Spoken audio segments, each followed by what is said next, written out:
for God's sake, don't touch it. Dad, what's wrong with the telly?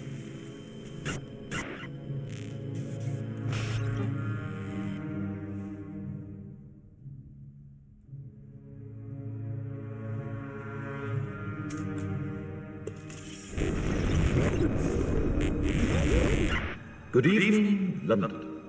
Allow me first to apologize for That's the emergency channel. I do, like many of you, appreciate the comforts of the everyday routine, the security of the familiar, the tranquility of repetition. Bloody hell. I enjoy them as much as any bloke. But in the spirit of commemoration, Who's that, Mum? whereby those important events of the past, usually associated with someone's death or the end of some awful bloody struggle, are celebrated with a nice holiday, I thought we could mark this November the 5th, a day that is sadly no longer remembered, by taking some time out of our daily lives to sit down and have a little chat. There are, of course, those who do not want us to speak. Let me think, just let me I think. suspect even now, orders are being shouted into telephones, and men with guns will soon be on their way. It's Chancellor Sutler. Damn it. Why? Because while the truncheon may be used in lieu of conversation, words will always retain their power. Words offer the means to meaning, and for those who will listen, the enunciation of truth. And the truth is, there is something terribly wrong with this country, isn't there? You designed it, sir. You wanted it foolproof. You told me every television in London. Cruelty and injustice, intolerance and oppression.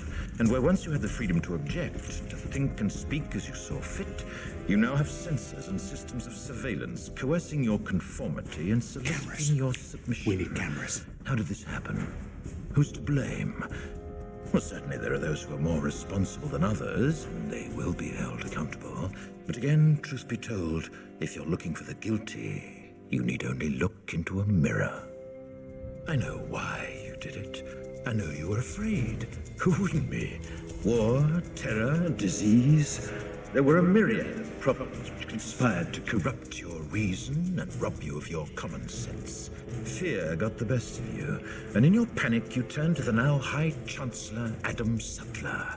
He promised you order, he promised you peace, and all he demanded in return was your silent, obedient consent. Inspector, you're almost through. Last night, I sought to end that silence. Last night, I destroyed the Old Bailey to remind this country of what it has forgotten. More than 400 years ago, a great citizen wished to embed the 5th of November forever in our memory. His hope was to remind the world that fairness, justice, and freedom are more than words. They are perspectives. So if you've seen nothing, if the crimes of this government remain unknown to you, then I would suggest that you allow the 5th of November to pass unmarked. But if you see what I see, if you feel as I feel, and if you would seek as I seek, then I ask you to stand beside me 1 year from tonight, outside the gates of Parliament. And together we shall give them a 5th of November that shall never, ever be forgotten.